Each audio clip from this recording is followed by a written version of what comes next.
Good morning students.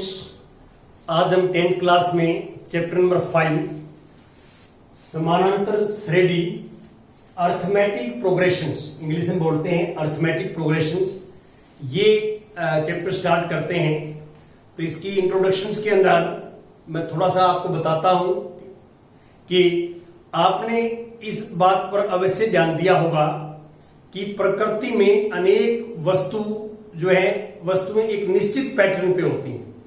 Pattern का meaning यहाँ पे प्रतिरूप। जैसे फॉर एग्जांपल्स यदि हम बात करें, जैसे एक सूरजमुखी का पौधा होता है, सूरजमुखी का जो पौधे के फूल होते हैं, फ्लावर्स, उनकी जो पंखुड़ियां होती हैं, उनका एक निश्चित पैटर्न होता है।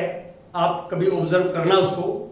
और इसके बाद जैसे मधुमक्खियों का छाता होता है, जो मधुमक्खी होती हैं जिसको हनी मिलता है हमारे को, तो उसका जो छाता होता है उसके अंदर जो होल्स होते हैं, होल्स, तो वो ये भी एक जो है पैटर्न है, एक फिक्स पैटर्न है, निश्चित पैटर्न है।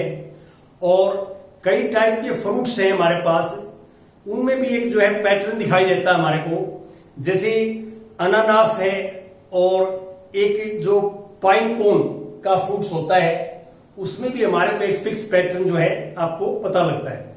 और भी हम जो है एग्जांपल आपको दे सकते हैं, जैसे मक्की का जो बूटा होता है, मक्की का बूटा, उसके ऊपर दाने दाने ग्रेन्स के होते हैं, तो वो यदि आप देखें वो लाइन में एक पैटर्न के अकॉर्डिंग होते हैं। और एक बाजरा जो है, आपको पता है कि बाजरे के जो रोटी खाते हैं हम, जैसे हमारे पास कणक है, ऐसी बाजरे के जो है एक ग्रेन्स है, उसका जो सीटी होती है ऊपर, जो ऊपर लगती हैं, वो भी एक निश्चित पैटर्न के ऊपर लगती हैं। तो हमारे प्रकृति में भी बहुत सारी ऐसी चीजें हैं, आपने ऑब्जर्वेशन की होंगी। ऐसे मैंने कुछ एग्जांपल्स आपको दिए हैं। ऐसे बहुत सारे एग्जांपल हो सकते हैं जहां जो है एक निश्चित पैटर्न होता है। और हमारी जो डे टू डे लाइफ है, इसके अंदर भी हम बहुत सारे काम ऐसे करते हैं जिसका एक फिक्स, एक निश्चित पैटर्न होता है, प्रतिरूप होता है।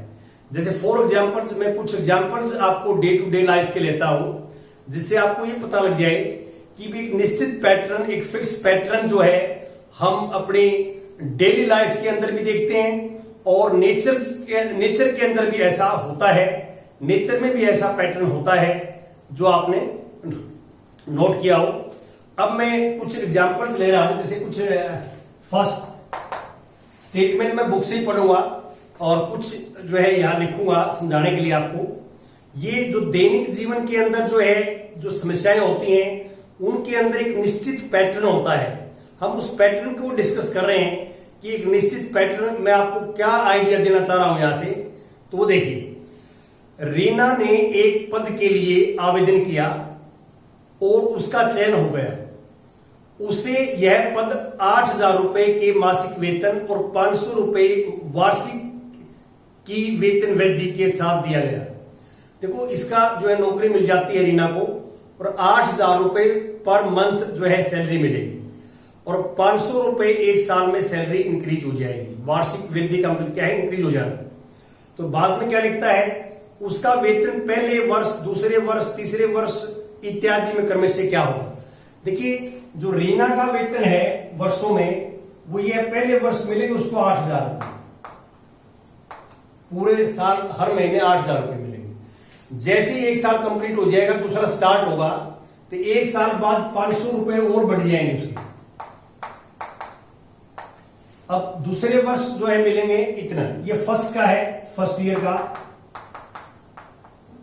ये सेकंड का है, ये थर्ड का हो जाएगा फिर 9,000, 9,000, तो ऐसे चलता है। हर साल जो है एक साल बाद जो है 500 रुपए की इंक्रीमेंट लग जाती है। तो ये जो है हर साल जो उसका वेतन मिलेगा उसको, रीना को, तो वो एक मैंने नंबर्स में एक नंबर की सूची बना दी नंबरों की, तो उसके हिसाब से मिलेगा। अब अगला देखिए, सेकंड पार्ट क्या है कि एक सीढ़ी के डंडों की लंबाई नीचे से ऊपर की ओर एक समान रूप से 2 सेंटीमीटर घटती जाती है। तो सीढ़ियां कई प्रकार की होती हैं, आपने देखी होंगी। जैसे मान लो हमारे पास एक सीढ़ी ये है, और यहां जो है डंडा लगा हुआ है, फिर बिल्कुल फिक्स डिस्टेंस पे ऊपर डंडे ऐसे लगे हुए हैं, ऐसे जो है सीढ़ी है। तो आपको लैडर्स हमारे घर में बहुत सारी होती हैं डिफरेंट डिफरेंट टाइप की, ये सीढ़ी ऐसी है। और ये क्या कहता है कि पहला जो नीचे वाला है ये वाला डंडा, ये 45 सेंटीमीटर का है, और जैसे जैसे ऊपर जाएंगे ना 2 सेंटीमीटर कम होता जाता है। अब ये 45 का, ये 43 का होगा, 2 कम हो गया, फिर 41 का हो गया, फिर 39 का हो गया। तो क्या लिखता है, नीचे से पहले दूसरे तीसरे डंडों की लंबाई सेंटीमीटर में क्रमशः। ये डंडों की लंबाई, जैसे नीचे वाले सबसे डंडे की लंबाई क्या है, वो 45 सेंटीमीटर। उससे ऊपर वाले की जो है ये फर्स्ट डंडे की है, अब सेकंड की, ये फर्स्ट है, ये सेकंड है, ये थर्ड है, ये फोर्थ है, ये फिफ्थ है, ऐसे। तो सेकंड की 2 कम हो जाएगी, 43 सेंटीमीटर। और थर्ड डंडे की जो है, ये डंडे हैं 1 2 3, आगे 41 सेंटीमीटर हो जाएगी, और ऐसे चलता है। ऐसे जितने भी डंडे हैं हम ऊपर तक जो है हम कम कर सकते हैं, 2 कम करते जाएंगे। और अब थर्ड में देखिए आप, तीसरा एग्जाम्पल क्या लिया है कि किसी बचत योजना में कोई धनराशि प्रत्येक 3 वर्षों के बाद समय की 5/4 गुनी हो जाती है। समय की राशि 5/4 गुनी हो जाती है। तो 8,000 रुपए के निवेश की 3, 6, 9, 12 वर्षों के बाद परिपक्वता राशियां रुपए में क्रम से इतनी हो।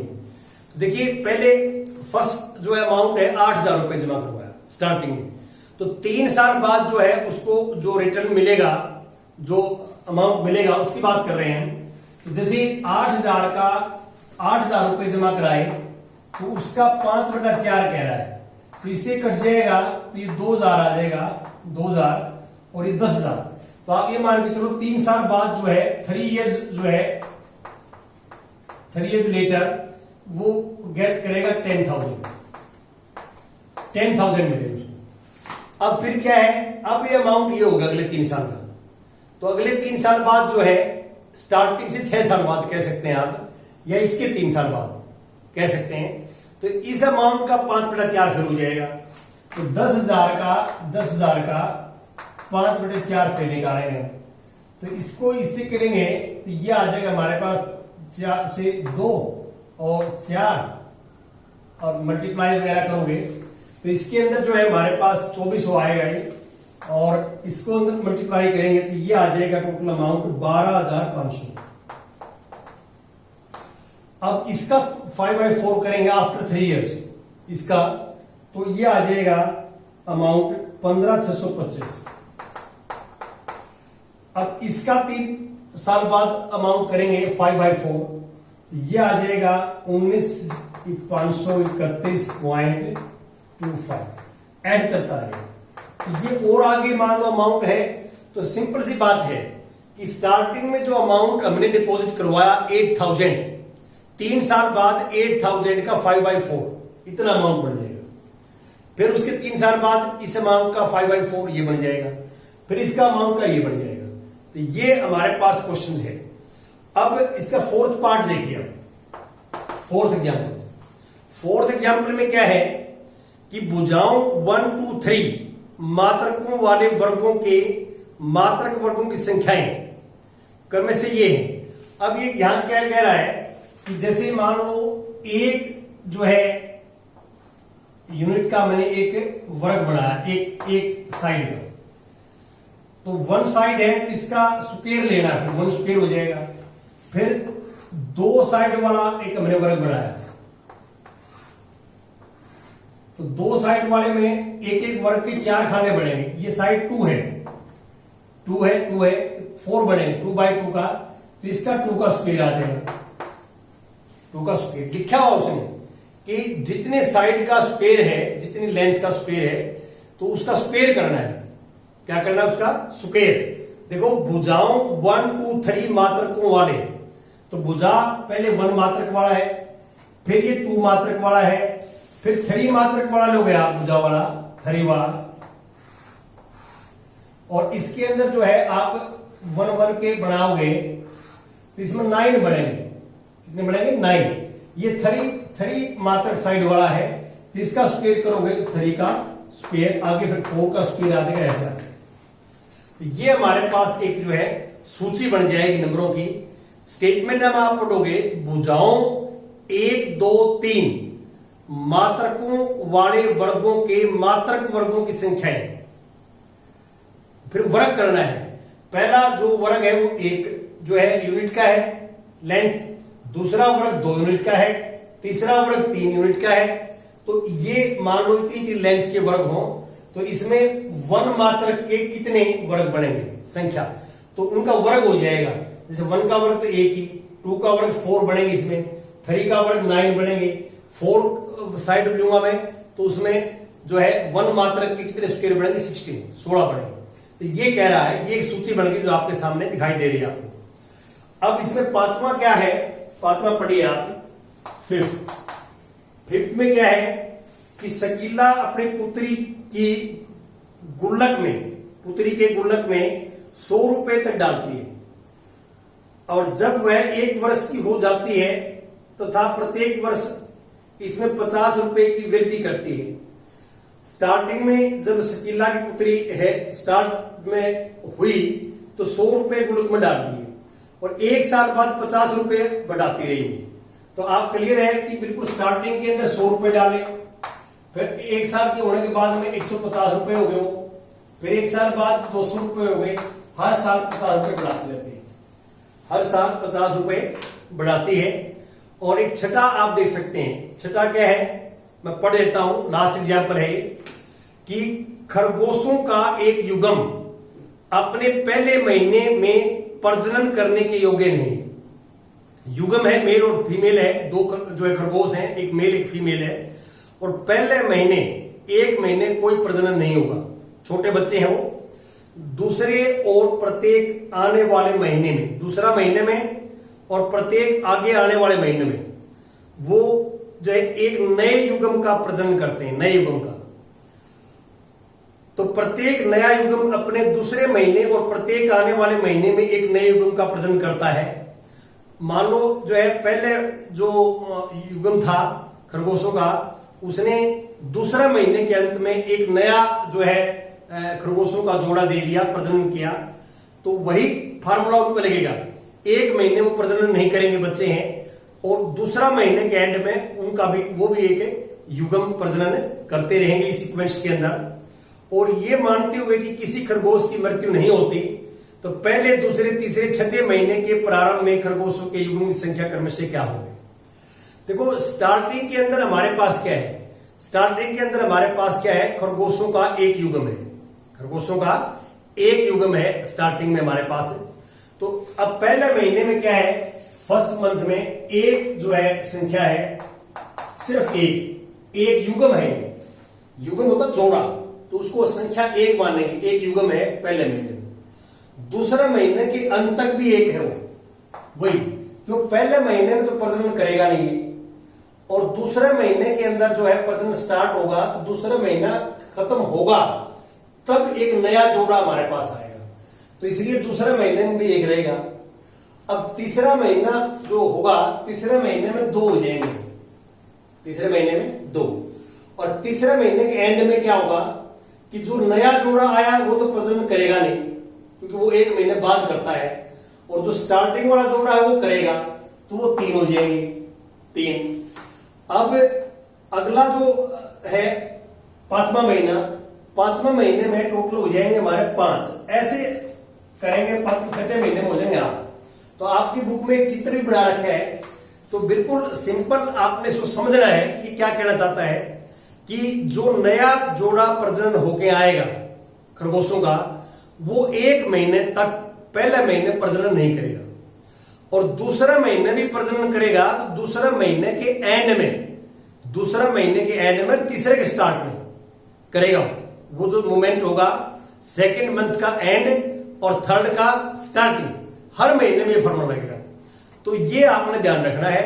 तो इस सीक्वेंस में यहां बहुत सारे चित्र बना रखे हैं, तो आप उससे समझिए तो इसका मीनिंग क्या है कि पहले महीने में एक ही जोड़ा था क्रोशों का, दूसरे महीने में भी एक ही जोड़ा था, तीसरे महीने में जो है 2 का हो गया, और चौथे महीने में 3 का हो गया, पांचवें में 5 का हो गया, और इसमें 8 का हो गया।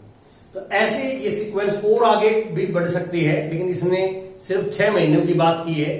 तो अब इसमें मैं आपको क्या बताना चाह रहा हूं, देखिए मैंने आपको पास 6 एग्जाम्पल्स लिए, मैंने 6 एग्जाम्पल लिए, और इन 6 एग्जाम्पल्स में हमारे पास क्या सिस्टम है कि जो संख्याओं की सूची बढ़ती है, जो संख्याओं की सूची बढ़ती है वो 2 या 3 टाइप की सूची मेरे सामने है। एक तो ये आई कि जैसे मान लो ये पहला जो है नंबर है, पहला फर्स्ट है, ये देखो स्टार्टिंग है तो फर्स्ट है, यहां पे फर्स्ट ये है, यहां पे फर्स्ट ये है पहला। तो पहला पद में कुछ निश्चित नंबर जोड़े, कोई फिक्स नंबर जोड़े तो अगला आ जाता है, फिर उसमें अगले में फिक्स जोड़े तो अगला आ जाता है। तो यहां तो एक फिक्स नंबर जोड़ के हिसाब से आ रहा है कि एक फिक्स नंबर जुड़ रहा है, पिछले नंबर में फिक्स नंबर जोड़ के और अगला नंबर हम निकाल लें। अब यहां क्या है कि पहले नंबर में से कुछ फिक्स नंबर माइनस कर रहे हैं, क्या कर रहे हैं, माइनस। यहां प्लस कर रहे थे, यहां क्या कर रहे हैं, माइनस। देखो पहले 45 है, फिर 2 माइनस कर दिया 43, फिर 2 माइनस कर दिया 41। तो ये फिक्स नंबर है, 2 क्या है, फिक्स नंबर है। यहां क्या है, 500 फिक्स है। तो एक निश्चित नंबर जो है हम पिछले पद में या पिछले नंबर में जोड़ रहे हैं और अगला पद निकाल रहे हैं। तो ये उत्तरोत्तर बोलते हैं उसको, उत्तरोत्तर होता है अगला पद, और पिछले पद में जो है कुछ निश्चित क्वांटिटी ऐड करके हम नेक्स्ट पद निकाल रहे हैं। अब यहां देखिए, यहां भी वही काम चल रहा है कि 10,000 में कुछ ऐड किया, 500, 2,500, फिर कुछ और ऐड किया। तो यहां फिक्स अमाउंट नहीं है, आप क्लियर देख सकते हैं कि 10,000 में यहां 2,500 ऐड कर दिया, फिर इसमें कुछ और क्वांटिटी ऐड होगी, 2,500 नहीं हुई, कुछ अलग क्वांटिटी ऐड होगी, फिर इसमें कुछ और अलग क्वांटिटी ऐड होगी, और हम जो है एक नंबर निकाल रहे हैं। तो यहां एडिशन की बात करें तो डिफरेंट नंबर है, लेकिन गुणा हमने सेम से के लिए। देखो पहले 8,000 था, 8,000 रुपए, तो 8,000 में हमने गुणा करी 5/4 से, हमारे पास आ गया 10,000, फिर 10,000 को मैंने की जो है 5/4 से, फिर आ गया 12,500, फिर इसको मैंने क्या है 5/4 से। यहां हम क्या कर रहे हैं, एक फिक्स नंबर से मल्टीप्लाई कर रहे हैं। हम फिक्स नंबर से, आप कोई भी इसके अंदर फर्स्ट हमारे पास पद है, फर्स्ट हमारे पास नंबर है, उसको एक 5/4 से मल्टीप्लाई कर दी, सेकंड आ गया, सेकंड को 5/4 से मल्टीप्लाई कर दी, थर्ड आ गया, थर्ड को 5/4 से कर दी तो फोर्थ आ गया। यहां एक फिक्स नंबर से मल्टीप्लाई कर रहे हैं। और यहां क्या हो रहा है, यहां नंबरों का वर्ग हो रहा है, वर्ग। जैसे ये वर्ग है, इसकी लेंथ 1 है, इसकी लंबाई 1 है, तो 1 का वर्ग। ये वर्ग है, इसकी लंबाई 2 है, लेंथ, तो ये 2 का वर्ग। इसकी 3 है, 3 का वर्ग। यहां नंबरों के वर्ग हो रहे हैं। और यहां पे क्या हो रहा है, देखो यहां पे एक फिक्स नंबर ऐड हो रहा है, वही पहला वाला। और यहां पे क्या है कि फिक्स नंबर नहीं है, जहां देखो 1 1 सेम आ गया, 2 चेंज हो गया, फिर 2 चेंज हो गया, फिर यहां 2 जो है, तो यहां एक प्रॉपर सीक्वेंस नहीं। तो इसके अंदर मैंने जितने भी एग्जांपल लिए उनमें 3 बातें आपको सामने निकल के आई हैं। 3 बातें ये निकल के आई हैं कि उत्तरोत्तर पद अपने से पहले पद में एक स्थिर संख्या जोड़ने से प्राप्त होता है, या कुछ ऐसे है कि घटाने से प्राप्त होता है। उत्तरोत्तर पद अपने से पिछली संख्या में कुछ घटाने से अगला प्राप्त होता है। और तीसरी चीज है कि उत्तरोत्तर पद किसी नंबर की गुणा करने से प्राप्त होता है। जैसे ये उत्तरोत्तर पद है इसका, ठीक है, ये मतलब सक्सेसिव और प्रीसीडिंग होता है पहले वाला, और सक्सीडिंग होता है बाद वाला। तो उत्तरोत्तर का पद क्या है, ये वाला पद जो है अपने से पहले वाले पद से कुछ निश्चित नंबर से गुणा करने पर प्राप्त होता है। और कुछ तीसरी हमारी कैटेगरी आई कि कुछ नंबरों के वर्ग भी हमने यहां किए हैं। तो यहां 3 कैटेगरी से हमने सीखा है सिस्टम, यहां पे 3 कैटेगरी यहां चेंज हो गई है। इस अध्याय में हम क्या पढ़ेंगे कि जो फिक्स नंबर ऐड या माइनस हुआ है, मतलब उत्तरोत्तर पद निकालने के लिए पहले वाले पद में एक निश्चित संख्या प्लस या माइनस हुई है, निश्चित संख्या, उन सूचियों का हम अध्ययन करेंगे इस चैप्टर में। और हम ये इनका अध्ययन करेंगे, और हम इनके जो है इनमें कोई भी एनवा पद निकालना हो मान लो देखो ये पहला है, दूसरा है, तीसरा है, इसी सीक्वेंस में आगे मेरे को 10वां पद निकालना है। 10वां नंबर क्या आएगा? तो nवां पद, n जो है n10 हो सकता है। 20th मान लो 20वां पद निकालना है, तो 20 साल बाद तनख्वाह कितनी होगी रीना की, वो निकालना है। तो ये चीजें जो है हम निकालेंगे और बाद में इनका हम एडिशन भी करेंगे, इनको ऐड करेंगे, जोड़ेंगे कि हमने मान लो ये जो है सीडीओ के डंडे, मान लो 20 हमारे पास 20 डंडे हैं या 10 डंडे हैं, इस तरह के 10 डंडे, इन 10 का जोड़ निकालना है, सम निकालना है। तो इसका फॉर्मूला भी हम डिस्कस करेंगे आपके साथ कि एन जो है 10 डंडों का जोड़ कितना होगा, या रीना की 10 साल की जो हमारे पास वेजेस है, तनख्वाह है, वो कितनी होगी। तो इस तरह की चीजें भी हम आपको सिखाएंगे। तो इसमें जो प्रतिरूप है, पैटर्न है, हम वो पैटर्न लेंगे इसके अंदर, चैप्टर के अंदर, जो उत्तरोत्तर पद निकालने के लिए, सक्सीडिंग पद टर्म निकालने के लिए पहले वाले पद में एक फिक्स क्वांटिटी, एक जो है निश्चित क्वांटिटी ऐड या सब्ट्रैक्ट होगी। मल्टीप्लाई वाला और ये वर्गों वाला यहां नहीं लेंगे, यहां एक निश्चित क्वांटिटी ऐड होगी, वो डिस्कस करेंगे और उनका nवां पद आपको निकालना सिखाएंगे। इस तरह की जो है सूचियां बढ़ेंगी और आप उन पदों का योग आपको निकालना सिखाएंगे। तो हम कल डिस्कस करेंगे आगे। Thank you very much.